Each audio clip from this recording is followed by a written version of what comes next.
to Ask the Expert, a web series designed to provide you with practical information on business and finance. I'm your host, Nicole Pride.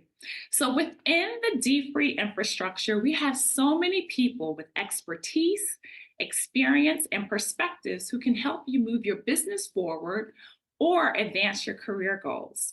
Today's expert can help you grow your business or strengthen your personal brand. Joining us today is our very own Martin Soaries. Martin is the digital marketing coordinator for Corporate Community Connections Incorporated, which is the parent organization for the D-Free Foundation. In his role, he curates digital assets, including videos and podcasts. He has nearly a decade of experience in sports media, as well as significant portfolio work in digital media, radio, and journalism. But you should know, Martin is the founder of Basketball Society, which is an independent multimedia and lifestyle brand. What started out as simply a pursuit of his passion turned into one of the major voices of influence for basketball enthusiasts. So more than 2,000 of his followers on YouTube, and get this, more than 61,000 of his followers on Instagram tune in to hear Martin's critiques and insights about the game. Also, Martin is a skills development trainer. He is carving out his own space in the area of breadth training for basketball players. Martin has trained some of the top players in New Jersey under his business, Holistic Hooper. So, if you are interested in becoming an influencer for your business category or establish yourself as an authority on a topic, then listen up. Martin will share wise advice as he talks about his own experiences. So welcome, Martin. Thank you, Nicole. Thanks for having me. I don't think I've ever had such a rich introduction ever. Well, it's true. I'm fascinated how you were able to take what was just purely an interest of yours and then grow it into something that is really developing a strong following. So can you just take us to the beginning? Where and when did you find your love for basketball? Yeah, so I've been playing all my life ever since I was 3 years old. It was obvious early that I loved playing the game, and I loved watching the game. I caught on to Michael Jordan early, who was my first favorite player, and kind of rode him through the 90s. And basketball just stuck with me. And then as I started playing, it turned out I was okay at it, so I kept playing. And the beginning of this work started after my playing career, after college, and trying to decide what I really wanted to do going forward with my career. But one thing was clear to me, that basketball had to be part of it. No matter what that looked like, no matter what the process was, no matter what else I did on the side or in conjunction with it, I needed to keep this basketball spirit going and somehow turn it into a career. So this was around 2013 when digital media and things were evolving, and I started with a blog. So the beginning was just starting a blog. I was writing up NBA playoff predictions, and it kind of just went from there. I was a decent writer. I had some writing skills, and so I started with writing, and it started from there, and then it kind of expanded and built out into a kind of a more wholesome basketball platform. So where did you go to school, and what position did you play? So I played at South Brunswick High School, Central Jersey, 2007 state champs, Central Jersey Group 4. Always have to rep that. There's only a few successful teams in South Brunswick basketball history, so it's pretty rare, but people remember because there's not that many. So, but I went to Eastern University in Pennsylvania, small Christian Division III school. Played there for 4 years. I scored 1,000 points in high school, scored 1,000 points in college. So one thing about me is I could score. But yeah, I had a pretty good career, high school and college. And so as I continued to evolve and develop my game and also my love for the game, After I was quote unquote finished playing, I knew I wasn't finished with basketball. Hmm. And so you said you started off by blogging. And so you were just whatever topic you wanted to talk about, you just wrote about it. What was your inspiration? Yeah, I was always an NBA fan. And around that time, I remember specifically one day, as many people do, still often do, watch Stephen A. Smith on ESPN First Take. And at that point, I was a real junkie of the show. And one day it hit me. I was sitting on my couch listening to Stephen A. yell at me about something basketball related. And I said, you know what? It wasn't so much I want to be the next Stephen A. Smith or even I want to be on TV. It was just like he's getting paid to yell at me about basketball. And there's something to this. So I was very new in the whole thinking about media or journalism or broadcasting and all these terms. I went to school for communication studies where I learned a little bit, but it wasn't really a direct gateway into sports journalism or sports media. But I Right. did develop some skills. So it really started with that, listening to Stephen A. Smith yell at me through the TV. And I said, you know what? I could probably do something like this, and someone could probably pay me to yell at somebody about basketball. So it started with blogging because I was a decent writer and I was a huge NBA fan. I was the one always debating LeBron versus Kobe and these huge basketball debates with my friends where we'd be ready to fight each other. And I'm like, you know what? I'm not gonna fight y'all. I'll just put this on the internet, get my opinions out there, and kind of see where it goes. So it started out with just kind of NBA writing and predictions. And so did you see much of a following with your blogs in the beginning? Oh no. No, I mean it Hmm. was at first I didn't know who I was writing to. I didn't know who was Right. reading my stuff other than my mother, who's a basketball fan and a Martin Soaries fan, of course. So yeah, no, I mean you could see the page views on the blog. This was on Blogger at the time, and you could see page views on the blog and on certain articles and stuff. So some posts I would see maybe a couple hundred views or something like that. So that just even in itself would kind of motivate me to say, okay, people are looking at this. I knew someone was looking at it. So yeah, it really wasn't much of a following or traffic or any of that like that at all. It was just really building from scratch from the ground up and building out, letting people know that, I'm out here talking basketball. Yeah, and I think it's important to share that because I think people have the idea I have an interest and I'll say something about it and the whole world will start to follow. And there's more to it than that, right? There's consistency, longevity, and then there's some technical things behind the scenes that you do to try to elevate your content. And so you started out, and in the beginning, not so much of a following. So how did you go from your blogging to where you are now? What did that look like for you? Well, the key was definitely people along the way. I would reach out to people and people would come to me when they would see the kind of stuff I was doing and they would kind of posit to me that they wanted to do something similar. So I've kind of had people over the years, like a few years in when I started, again, I was reaching out to some people through Twitter, social media, looking for other writers, other NBA basketball enthusiasts and seeing if they wanted to kind of do similar stuff on my platform as I was doing. So it really came from expanding internal personnel, people who were contributing to the platform over the years, and then also connections with people outside of the platform, other basketball brands, other trainers, other coaches, other writers, other members of the media.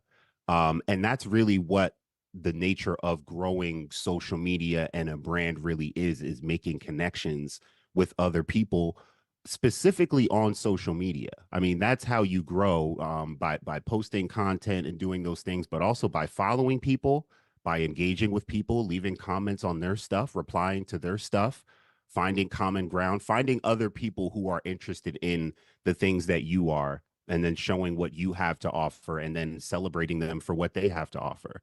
So generally big picture wise, that was really the key is the people who contributed internally, starting with me, of course, but there were others who contributed who helped build up the Instagram, who helped to evolve the website and the articles and things like that. So we built up a little bit internally, and then externally, I just kept. I mean, basketball is so much a part of me that it's natural for me to go out and connect with other people in the space and kind of introduce them to things I'm doing. So it was a big collaboration piece, both internally and externally.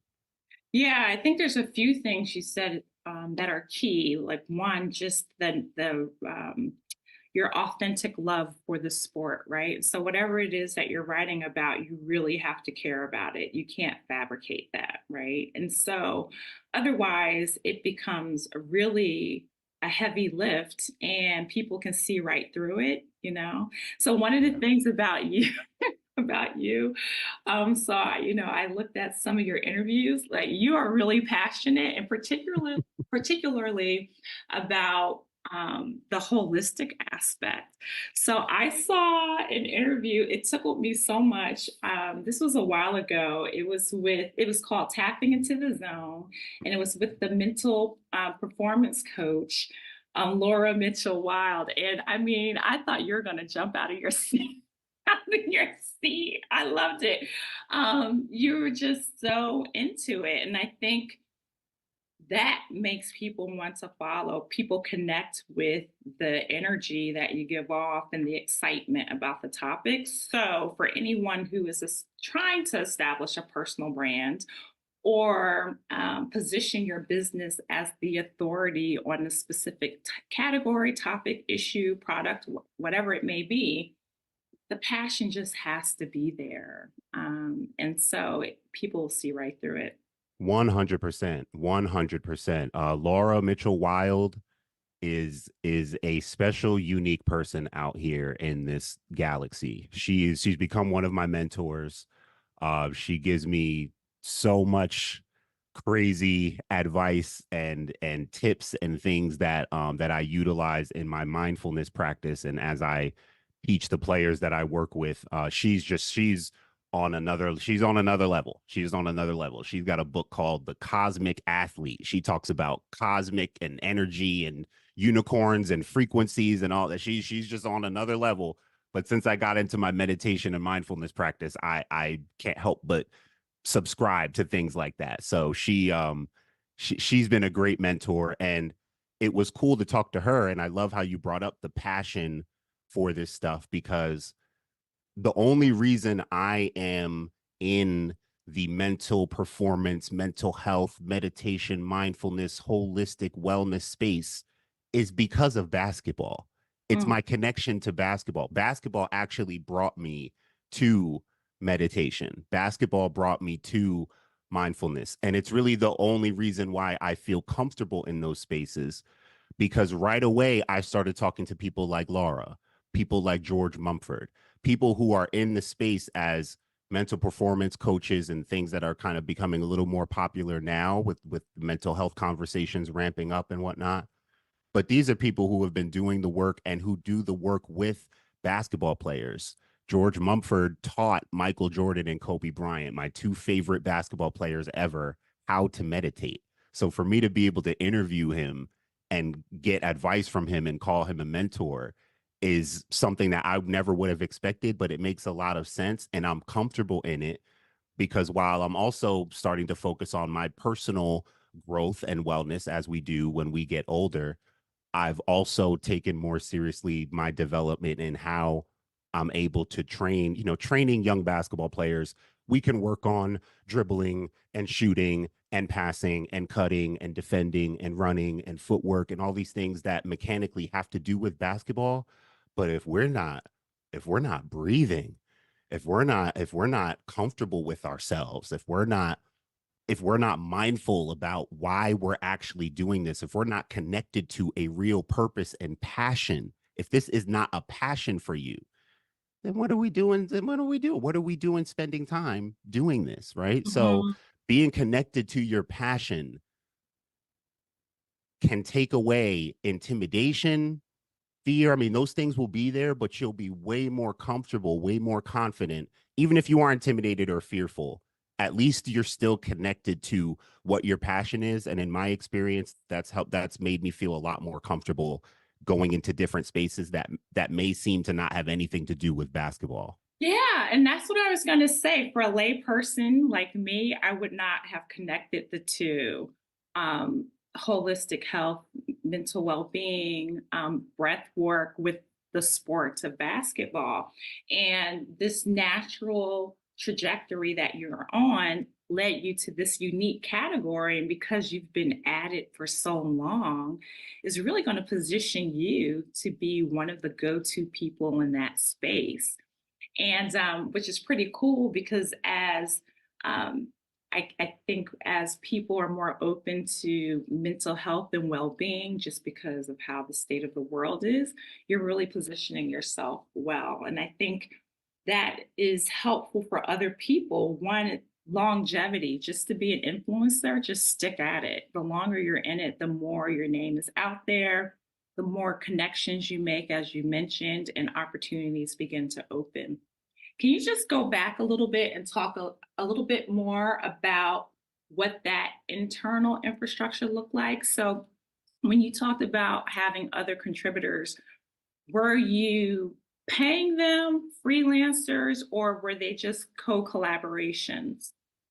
Yeah, that was the challenging part at first. I mean, because everyone was freelance. No one was paying me to do stuff, so I didn't have anything to offer people initially to say, hey, salary on board. It wasn't that. I was still freelance, so anyone coming on was willing to be freelance. But a lot of them were in my same position. Some of them were right out of college, just looking to feel themselves out, see what they could do, start up some writing, maybe try some photography or videography. So building up an independent, freelance, organic media platform meant finding people who were willing to do the work and to do work that they actually wanted to do. Now, all of these guys were obviously, everyone is obviously a basketball fan. They have their favorite teams, favorite players. Some guys had certain skill sets. So we kind of just opened it up to people. Like we brought on a couple guys who lived in Pennsylvania. They told a couple of their friends, like, hey, there's this media platform. We're doing basketball stuff. If you want to do some writing or start a podcast or whatever. So we kind of just opened it up as an open freelance platform for people to come in and kind of get themselves started with social media, with writing articles, with photography, with just building up kind of their content portfolios while also obviously helping to build up the platform itself. So again, it's a challenge. It's a challenge finding the right people in any industry, for any rate or any salary, whether it's freelance or paid. Just finding the right people that are really connected to this work, that want to stay in it for the longevity, and not just a quick, let's come up and go viral and all of us get, that's all that sounds great. But a lot of work has to be put in, and it is a longevity game. So it's been a lot of adjusting, a lot of pivoting. The pandemic, COVID shifted everything, as it did for everybody and everything, and it shifted a lot for me and my platform. A lot of things changed during that time for me, but that's what it was. I was on social media looking for people, asking around, kind of recruiting people, looking for people who wanted to basically just have a platform to kind of showcase whatever skill sets they were interested in showcasing towards their media career. And so, right now, like, you are the face of basketball society. Now, is that very intentional for you, or is that natural? Is that part of your formula for your platform? No, that was part of the pivot during COVID. I had to drop a bunch of people, just for different reasons. And I got to the point where you can't force people to do things. And I was never trying to, but it got to a point where it felt like that's where it was going. And Mm-hmm. so I had to make decisions at that time. Mm-hmm. Again, this platform and this work, this game, this sport is part of my purpose. It's connecting me to things that I'm supposed to do in this life. So I used to tell guys, like, I don't really have a choice. Like, I am going to Mhm. make this work, whatever that looks like, Mhm. with or without you. I had to get to a point where I just stated to them, like, listen, right now, a lot of what is happening and what we have is a result of my work, my connections, my relationships, my thought processes, my ideas. And it got to, it just gets to a point where you have to, kind of move on from people. So it wasn't strategic for me to be the face or be the only kind of person really managing the platform. That was a result of circumstance. And again, the pandemic, it just shifted a lot for people. I could sense it in people with I mean, you got to remember during the pandemic, the NBA was shut down. There were no games. So you had to get extra creative media platforms and content platforms, especially in sports, Mhm. had to get really creative. A lot of people were rerunning old content, playing old highlights from old games years ago and stuff because there were no live games Right. to do live coverage of. So I Mhm. had to explain to guys like, listen, now is the time where everyone's creativity and ability to create something out of nothing is going to be tested right now. So Mhm. we had like kind of a 3 week, 4 week trial where I got to sit back and see like, okay, what are we gonna do now? I know what I'm gonna do. I know how I'm shifting and pivoting, and I did some different things, and it was like guys, you can either come along, it's open to you. You can come along, but if it's not, if it doesn't feel natural, if it doesn't, I'm not gonna drag you. I'm not gonna force you. I don't have enough energy for that. I'm not that strong. So it wasn't the plan, but it ended up being what needed to happen at that time. Yeah, and totally makes sense. Just like any business, you have to pivot given what's happening in the market and in the world. And that makes sense. And I appreciate you pulling back the curtain to show what it looks like behind the scenes. Because again, people see the glamour of influencer marketing, influencer relations, but they don't know the time and the resources that it takes to be able to produce the content and keep it going. And so, knowing everything that you know now, are there certain things you do differently, or things that worked really well that you'll share with our listeners or viewers? I think that even going back to what you've mentioned kind of throughout about establishing yourself as somewhat of an authority, that's a word and a term that a lot of people use in the content creation space because a lot of people are fighting for attention and time and real estate on social media. They want, obviously, if you're doing content about anything, you want people to listen to you. They want people to listen to your takes and to engage with your stuff. um I definitely can't stress enough the idea that you really need to be connected to what it is, because even as you said, you can't fake it and you can't manufacture passion out of nowhere. I would say one thing that really worked for us as we grew was just watching games. Basketball is an active sport. NBA games are on almost every night. Basketball has become kind of this year-round entity. There really is no off season. That was part of kind of the goal for Basketball Society, is to be a well-rounded, wholesome basketball platform. We don't just cover NBA. You got women's basketball, you got youth basketball, you got Special Olympics basketball. I mean, basketball is everywhere to be covered and highlighted and celebrated. So when we really grew, we were really covering NBA games almost every night, posting highlights, posting clips. Where we really saw our growth between around 2016 to 2019, when we really got up to around 50. We went from around 10,000 followers on Instagram to about 50,000 between 2016 to 2019. And most of that was from watching games live and putting up stuff quickly. And that holds a lot of people back because they feel like if they don't react to something quickly, it's not going to do well. And that's understandable. But so you have to be strategic and you have to be mindful about things. But anytime you have a chance, and this is related to the authority piece, anytime you have a chance to share something, especially react to something or give your commentary on something that is a hot topic that is out there, but especially if it fires you up. Like, don't just talk about it just because you had a little thought, you talking to your husband or your wife or your girlfriend or something, and you thought you had a little thought on this, but it has to really fire you up. It has to hit you in your core where you just, I tell this to people who kind of work with the platform now. It's like you got to be itching to get that Mm, thought out about why the 76ers aren't going to be good without Joel Embiid since he's hurt. You got to be fired up to talk about why you think LeBron James is the greatest of all time. Don't just mm, give me the information, give me fire and passion so I understand that you really believe in this.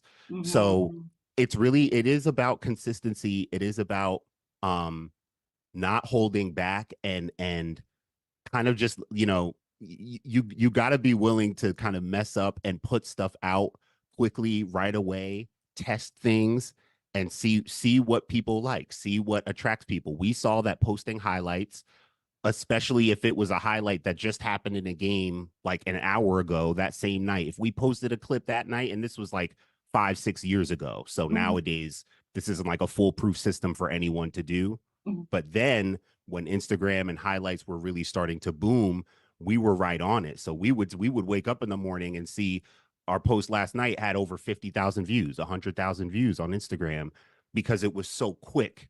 It was recent, it was current, and we learned over time, people are going waking up in the morning, they want to recap the last night's games, they want it. So you do have to become a little mindful and obsessive with, to some degree, of consumer behavior. Just like in sure. business, you have to think about your audience, you have to notice and watch what they're liking, what they're watching, and what they enjoy. So those are just some of the things that over time, as we grew, I definitely learned and said, like, okay, these are some of the things that I kind of know that same kind of formula of, okay, this is the method of attack, this is like kind of the plan of attack that I'm used to, and it really is like an attack kind of mentality. I think there are a few things that would be helpful for folks. One, just the bottom line: if this content doesn't rev you up, then don't put it out there, right?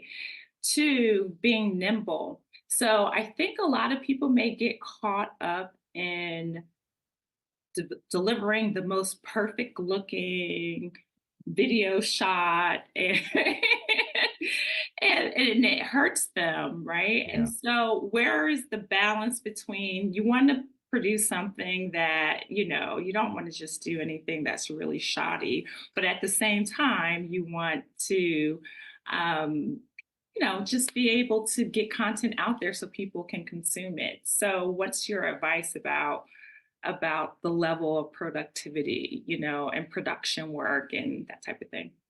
Yeah, that's a great question. That's definitely something that I know holds a lot of people back. I get questions almost every week about what camera do you use, what microphone is that, whatever. And the equipment is important, and I always advise people to do what I did, which is use YouTube. I self-taught myself everything about equipment and the cameras and lighting and everything just from YouTube, and also from testing, right? So, I know people who will get the equipment and then it sits in the living room for a while because they don't want to touch it, they don't want to try it out.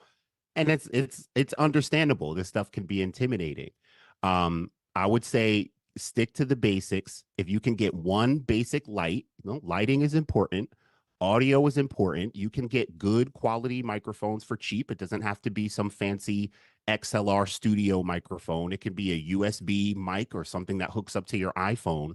By the way, the iPhone that almost all of us have shoots in high quality. People are shooting music videos on the iPhone nowadays. So I constantly am reminding people and consulting people to remember to use your iPhone for content because it shoots better quality than what you may think. But the main thing, Nicole, for me, and that I often have to share with content creators on this stuff, it does go back to what we talked about and what I said before. If I would rather, and this is happens, if you pay attention to like big time podcasters, guys who are on TV, sportscasters, and people in other industries, I'm sure you will see a video on YouTube, and this can be discouraging sometimes. You will see a video out there, grainy, shoddy, bad quality, but it's got over 200,000 views because the person on the video is Joe Rogan or someone from the Fox Sports 1 or someone with a huge following already. So Mhm. those people are going to go watch that video regardless. They're watching that video regardless. Why? Because they want to hear what that person has to say. And Mhm. at the end of the day, that's what it comes down to. Now, quality does matter. Quality will always matter for sure. But guess what? I would rather a shoddy video of someone giving me 10 minutes of information that I can take away than a quality, beautiful, crispy, well shot video with great audio that's just bland and you're Empty. you're just saying words and empty. And I'm not coming away from it with anything except, man, that was a good looking video. So the content is always going to be over, they say quality over quantity or whatever the case. Like, I would say the quality of the content supersedes the quality of the production, honestly. And the more passionate you get about the content, the less intimidated and the more adamant you'll feel about, okay, let me upgrade my look and my equipment now because this content is too good to be looking like this, right? So Yeah. just start with make sure the content is good first and then it's passionate first. Mhm. People will want to hear that no matter what it looks like. Right, right. Excellent, excellent. And then I just want to delve a little deeper when you talked about the analytics part of it, right? That informed the type of content. So, what are some of the things that you look at in terms of analytics to help you determine what you're creating and what's next? Yeah, it's definitely I mean, tracking views obviously is big, and also shares. Mhm. It's definitely something like I still work on, that everybody kind of works on in social media content creation. Like, you see something that gets high views or high engagement, you should want to know why. There's a natural curiosity. You look at it and it's like, wow, that thing's going up. The first question that should and usually does pop in your head is like, well, why? Like, what's going on here? And if you look at how the nature of the comments, if you look at again, if it has high shares, that tells you something. But look, that is giving you immediate feedback as to, well, what is it about this that made people share this more than others? I definitely think the shares are the biggest thing to notice. And nowadays, I talk about this a lot with people, but you notice people love sharing funny stuff, right? If you see something that's funny, you got about 5 friends who you send funny stuff to in your group chats or right on Instagram, church related stuff, black related stuff, business related stuff, whatever it is, funny stuff, entertaining stuff. We share that. We naturally want to share that because it's entertaining, we relate to it, and then we know about 3 to 5 people who are going to relate to this, Right. right? So tracking those shares is really important. Really, really looking at that is definitely a big thing, I would say. That's awesome. Yes, definitely. And I suppose for you, what's next for Basketball Society? So this year we're definitely expanding. If you take a look at the YouTube and our social media a little bit, you will start to see some more faces. I'm kind of reopening the platform to some other people. I've been recruiting again, looking for specific type of creators and contributors that can add some more faces and voices to the platform. The idea is to take it to a more societal construct where it kind of bringing it back to the beginning where we brought people in, freelancers and stuff, but now I think the landscape is different with content creation and with people looking to use their voices. So I am looking to build up somewhat of a team that kind of represents basketball society in different spaces. We used to do events. We did tons of events over the years, back to school all-star games and community events and things of that nature. So we are starting to kind of get back into that. We're opening up we have some clinics and camps and stuff this summer that people are interested in collaborating with us on. So expansion is definitely the word of this year, and just continuing to represent what basketball means to society in all kinds of forms. And so we're definitely expanding from a personnel standpoint to get some more people internally that love the game, that know the game, and that want to grow the game in the way that it deserves to. Okay, so how should people contact you if they want to be a part of that? If they want to be a contributor or go to the events, what should they do? Yeah, definitely find me on Instagram at martin.soaries. You can send me a DM. DMs are always wide open.